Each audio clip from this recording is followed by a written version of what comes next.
जुड़े हैं तो घर से ही तैयारी कर ले और 3 दिन हमारे साथ लाइव में जुड़े, साथ में आरती करें। आपको आहार लेने के बाद कम से कम 2 घंटे या 3 घंटे कुछ भी नहीं खाना है, पानी ही पीना है, गुनगुना पानी पीना है। आपको भोजन में तेल का प्रयोग बहुत कम करना है। तेल सही भी है तो भी ज़्यादा मात्रा में मातृशक्ति के लिए बहुत ही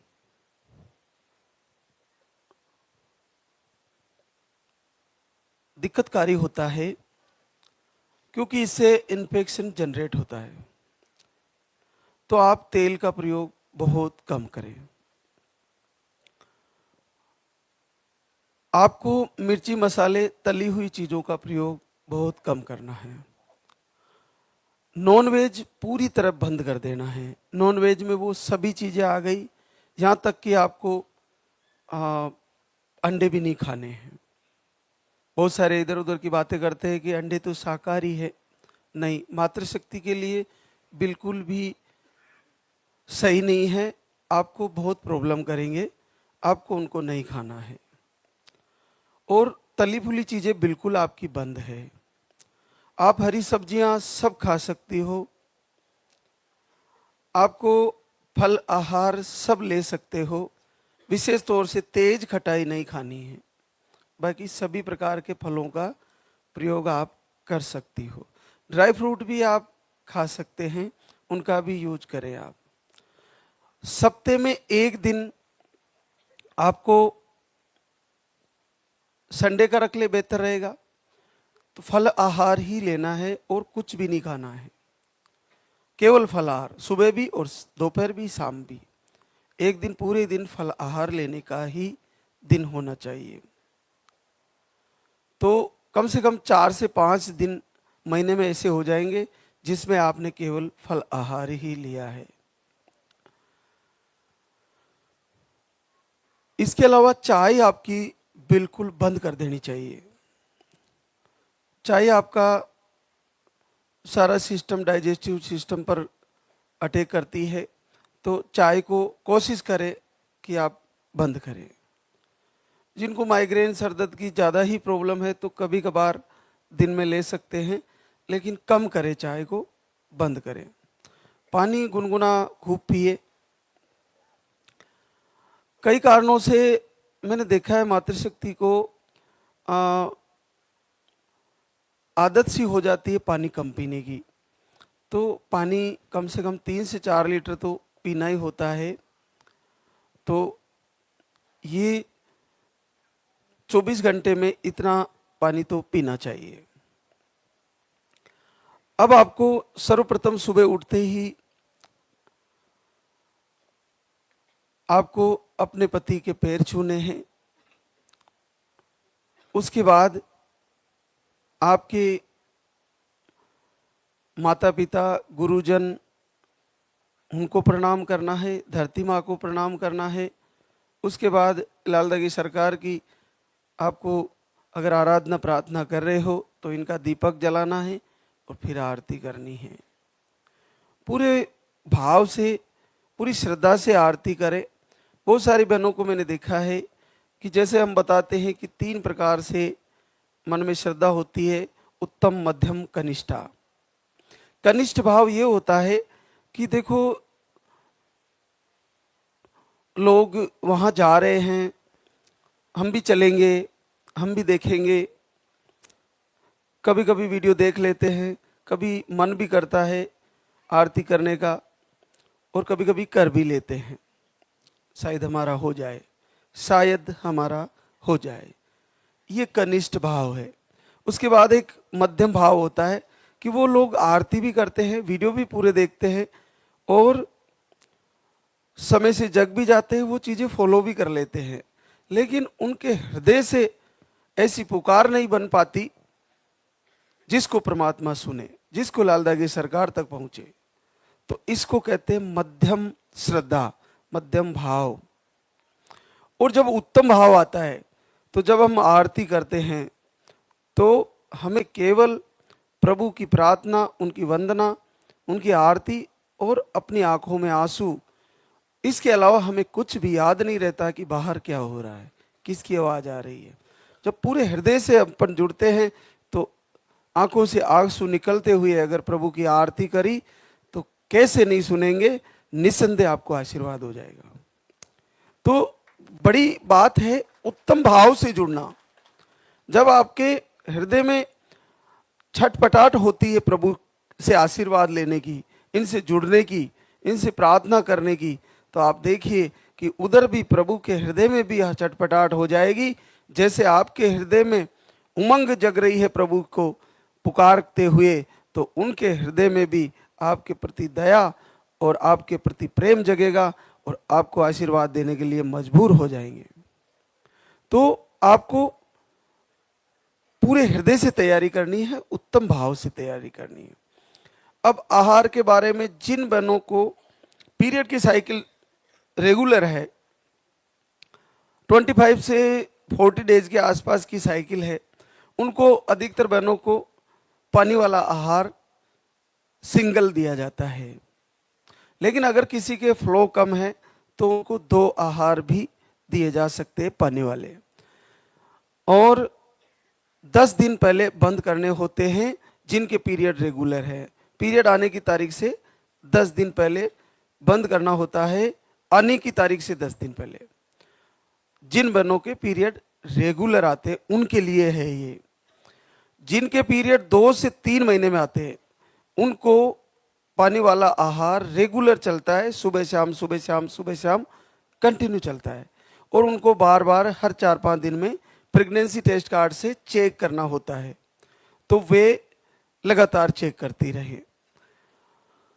इसके अलावा उन बहनों को जिनको पीरियड 3 महीने से भी अबव आते हैं, लेट आते हैं, मेडिसिन से आते हैं, उनको 3 टाइम आहार चलता है, सुबह दोपहर शाम 3 टाइम चलता है, और वो लगातार उसको लेती है और चेक करती रहती है हर 4-5 महीने में, हर 4-5 दिन में चेक करती रहती है। उनको 4-5 महीने में पीरियड आ रहे हो, चाहे 6 महीने में, 7 महीने में, चाहे दवा से आ रहे हो, तो उनको बार बार चेक करना होता है। आप आहार भी ले रही हो, चेक भी कर रही हो, नहीं आ रहा है, 4 महीने हो गए, 5 महीने हो गए, तो एक बार मेडिसिन ले ले पीरियड आने का, लेकिन पहले कंफर्म कर ले कहीं आप पॉजिटिव तो नहीं है। अगर कंफर्म हो गया तो एक बार मेडिसिन लेके पीरियड लाए, और पीरियड क्लियर होते ही फिर 3 टाइम आहार शुरू करें, सुबह दोपहर शाम। और संकल्प लें बार बार, हल्की लाइन अगर दिख गई तो मान लीजिए गहरी लाइन आने के पूर्ण संकेत है। हल्की लाइन आ गई तो गहरी लाइन के पूर्ण संकेत है। जब भी हल्की लाइन आए अखंड दीपक जलाए, रात को भी एक बार नींद उड़े दीपक को उठ के चेक करे और दीपक की लो का ध्यान करे, प्रभु से बार बार प्रार्थना करे, प्रभु मेरी हल्की लाइन आई है, ये गहरी हो जाए और बच्चे की हार्ट बीट भी आए, मेरा बच्चा स्वस्थ आए, इसके लिए बार बार प्रार्थना करें। देखिएगा कुछ ही समय बाद आपकी हल्की लाइन गहरी लाइन में बदल जाएगी। तो आपको हल्की लाइनें आने लगी, इसका मतलब आपके वो सारे बच्चा आने के जो संकेत हैं, जो यूट्रस के फंक्शन है वो एक्टिव हो रहे हैं, वो ठीक हो रहे हैं, वो रोग जो आपका मिट रहा है। लाइनें हल्की तब दिखती है जब यूट्रस में अंडे बनने लग जाते हैं, ट्यूब खुलने लग जाती है, सिस्ट पीसीओडी ठीक होने लगता है, हार्मोन अनबैलेंस सही होने लगता है, आपका फ्लो सही होने लगता है, आपके अंदर पॉजिटिविटी आती है। ये सारे संकेत हैं। दीपक की लो में फूल बनना, ये क्या है? ये आपकी पूजा को प्रभु सुन रहे हैं, स्वीकार कर रहे हैं, वो आपसे खुश हो रहे हैं, इसका एक छोटा सा संकेत है। ये एक संकेत मात्र है कि आप जो पूजा कर रहे हो उसको प्रभु स्वीकार कर रहे हैं। और जब आपके फूल दिखने लग रहा है तो कहीं ना कहीं मान के चलिए कि आपका डॉक्यूमेंट्स, आपके जो बायोडाटा है, आपके जीवन की जो पूरी कुंडली है, उसको प्रभु कहीं ना कहीं चेक कर रहे हैं, इसलिए आपके फूल बन रहा है दीपक में। तो वो चेक करेंगे तभी तो देंगे ना। आपके प्रारब्ध का कोई कारण रहा हो, प्रारब्ध जो हम अभी लेके चल रहे हैं, जिसके कारण हमारा जन्म है, जिसके कारण अभी हमारे को समस्याएं और लाभ और हानि दोनों है, जो प्रारब्ध के कारण है, और अब आगे जो होने वाला वो संचित के कारण है।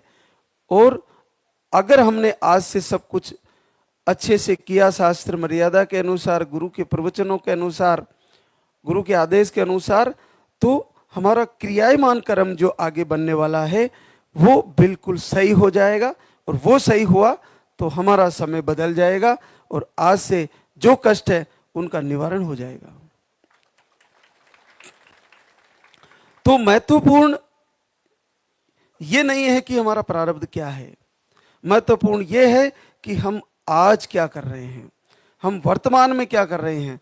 अगर हमने वर्तमान बदल दिया, वर्तमान को सही किया, तो आपका भविष्य अपने आप सही होने लगेगा। आप क्या दे रहे हो वो ही आपको मिलने वाला है। अपनी वाणी से मधुर वचन दीजिए, आपको मधुर वचन मिलेंगे। जिस मात्र शक्ति को पॉजिटिव रिजल्ट आया उसका शुक्रिया अदा करिए, उसके लिए दुआ करिए, आपका भी पॉजिटिव आने वाला उसके दुआ करने से। कितनी खुशी की बात है, किसी मातृशक्ति का अगर पॉजिटिव आता है तो हमें दुखी नहीं, खुश होना चाहिए और बहुत खुश होना चाहिए, लाख लाख शुक्रिया अदा करना चाहिए। अगर इस दरबार की वजह से आपके मोहल्ले में, आपके गांव में, आपके शहर में, आपके पड़ोस में, आपके मित्रों में, आपकी सखियों में, सखाओं में किसी को आशीर्वाद हुआ है तो तुरंत उसका शुक्रिया अदा करना चाहिए हृदय से, और सरकार का भी शुक्रिया अदा करना चाहिए। अगर ऐसा करोगे तो वो लोग आपके कुछ ही समय बाद आपका शुक्रिया अदा करेंगे, वो रिटर्न में मिलेगा वापस। तो आप जो दोगे वो रिटर्न में मिलेगा। पुरुषों के लिए जो आहार चल रहा है, जो दूध में डाल के लेने का होता है, उसमें आप गौ माता का घी डाल के पिए, थोड़ा ही डालें जैसे आपको डाइजेस्टिव हो। और रात को अगर आहार नहीं है आपका, शाम को सोते वक्त 8 से 9 बजे या जल्दी लेते हो, जैसे भी ले सकते हो, तो उसमें आप हल्दी जो जरा सी डाल के फिर गाय का घी डाल के ले। जिनको इरेक्टाइल डिसफंक्शन और इसके अलावा स्पर्म काउंट लो है या मोटिलिटी कम है, उनके लिए गाय का घी और गाय का दूध अति उत्तम औषधि है और बहुत अद्भुत आशीर्वाद है गौ माता का। सुबह भी आप जो यहाँ से आहार चल रहा है उसमें आप घी डाल के ले सकते हो। बस जिनको शुगर है वो थोड़ी कम मात्रा में ले, ये आप ध्यान रखें। एक गुड़ वाली टिकिया होती है जो यहाँ से दी जाती है, 3 दिन की होती है, लगातार 3 दिन लेनी होती है। तो वो ऐसी बहनों के लिए है जिनको शुगर नहीं है, शुगर जिनकी नॉर्मल है। जिनको हाई शुगर है उनके लिए वो नहीं है। और वो उन बहनों को दी जाती है यहाँ से जिनके 2-4 महीने उन्होंने दूसरे सारे आहार ले लिए और उसका पॉजिटिव रिजल्ट नहीं आ पा रहा है, और जिनके पीरियड भी 25 से लेकर 45 डेज के बीच की साइकिल है, उनको गुड़ वाली आहार दी जाती है। बाकी बहनों को जिनको कई महीनों तक पीरियड नहीं आते उनको गुड़ वाला आहार नहीं दिया जाता। तो लास्ट 2 महीने तक पीरियड आते उनको हम इस आहार को दे सकते, और फिर उस स्थिति में देते जिनको 3 से 4 महीने यहाँ का आहार लेते हुए हो गए हों, फिर भी नहीं आ रहा हो अगर रिजल्ट, तो उसको लास्ट में उसका प्रयोग करते हैं हम। तो उसको कैसे लेना होता है कि जैसे आप पीरियड आने के बाद जो भी जितने दिन रहता है वो क्लियर हो गया, क्लियर होने के भी 1 से 2 दिन बाद अपन सुबह खाली पेट उसको खाते हैं और गुनगुना पानी पीते हैं। पूरे दिन आप गुनगुना पानी पी सकते हो और कुछ भी नहीं खाना, उसी के खाए रहना है। और शाम को 4 बजे के आसपास आपको भोजन कर लेना है, सादा भोजन। आप हरी सब्जियां सब खा सकते हो, दाल चावल खा सकते हो, आप गेहूं की रोटी खा सकते हो, फलाहार ले सकते हो। उसके बाद दूसरे दिन फिर दूसरी टिकिया खानी होती है, इसी प्रकार 3 दिन लगातार सुबह सुबह खाना होता है और लगातार 3 दिन तक एक टाइम भोजन होता है, वो शाम को करना होता है। गुड़ वाली टिकिया सुबह 10-15 मिनट 2-5 मिनट में जैसे भी खा ली और गुनगुना पानी पी लिया, रेस्ट करिए। इसमें थोड़ी सी कमजोरी सी आती है तो थोड़ा आराम करना होता है। इसको लेने के बाद कम से कम 8-10 दिन तक वजन नहीं उठाना चाहिए। थोड़ा थोड़ा वजन उठा सकते हैं, हेवी वजन नहीं उठाए, ये ध्यान रखें आप। और इसको वो बहनें आराम से खा सकती है, ऐसे कोई इसका दिक्कतकारी नहीं है। लेकिन उनको दिक्कत होती है जिन्होंने घी कभी नहीं खाया। इसमें क्या, गौ माता का घी होता है तो किन्हीं को उससे मन बिगड़ता है, उल्टी होने का इश्यू होता है। अगर ऐसा हो तो अपने आप से जबरदस्ती ना करें, थोड़ी मात्रा में करके उसको आधा भी खा सकते हैं। लेकिन टेस्ट मिठाई की तरह है, बड़ा सरल है, गुड़ से बनी हुई औषधि है और अपने आप में बहुत अद्भुत है, आपके लिए बहुत कल्याणकारी, गुरुदेव का प्रसाद है।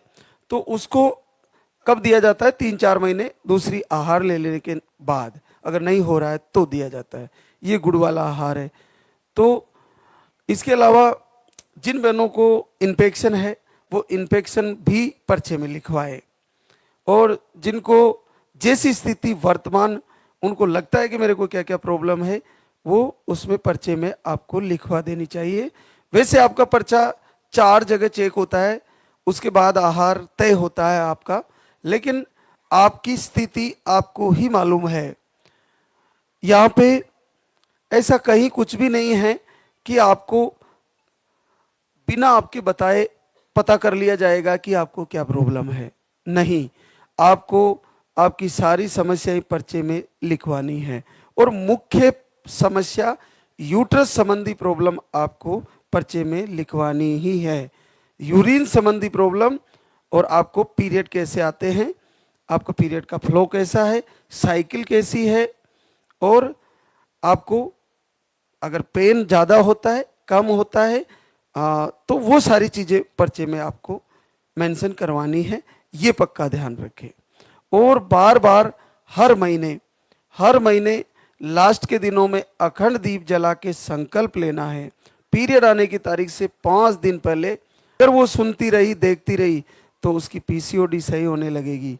अगर वो इन वंदना आरती को सुनती रही तो उसकी ट्यूब खुलने लगेगी। आप देखिए कि इसका बहुत बड़ा प्रभाव है, और इसका सबसे ज़्यादा अगर प्रभाव ये करती है तो केवल और केवल निसंतान बहनों के लिए सारे रोग को ठीक करने में सबसे बड़ी रोल अदा करती है। तो और इसमें आनंद भी है। मैंने इस आरती, वंदना और प्रार्थना को ऐसे ऐसे लोगों को, जिनको बच्चे हैं उनको, और जिनको पोते हैं, दादा है, उनको भी इस वंदना को, आरती को सुनते हुए रोते हुए मैं देखता हूं। इतनी अद्भुत है। जब हमारे यहाँ से चलती है तो हमारे इधर 2-4 बुजुर्ग लोग रहते हैं, वो कहते हैं महाराज जी इसको चलाते हो तो पता नहीं इसमें क्या है। मैंने कहा क्या होता है?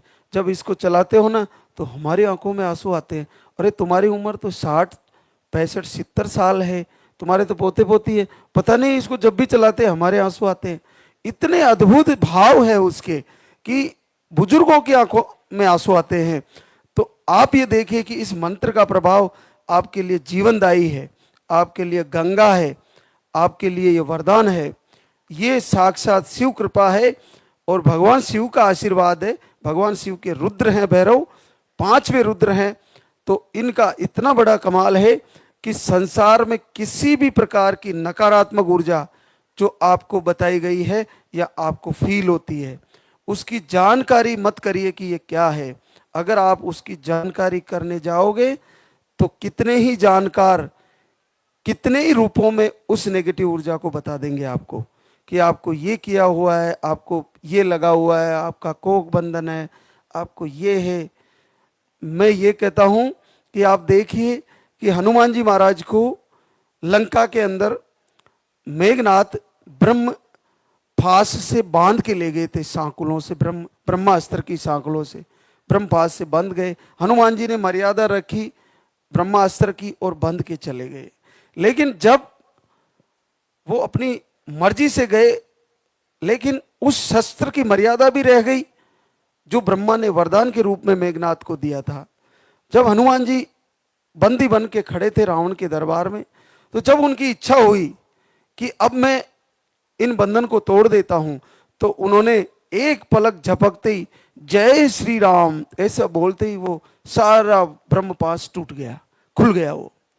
तो उसी प्रकार से जैसे ही आप लाल लगे सरकार की आरती वंदना प्रार्थना करते हो, तो आपका कोक बंधन जैसे ही आरती करी उसी समय खुल गया, रहा ही नहीं। आप कैसे मान रहे हो मेरे को कोक बंधन है ही नहीं, खुल गया, उसी समय खुल गया। जैसे राम के नाम से हनुमान के बंधन खुल गए, उसी प्रकार से लाल धागे सरकार की आरती करने से संसार का किसी भी प्रकार का कोक बंधन हो वो रह ही नहीं सकता। ये मैं पूरे हृदय से इस मंच से कह रहा हूं।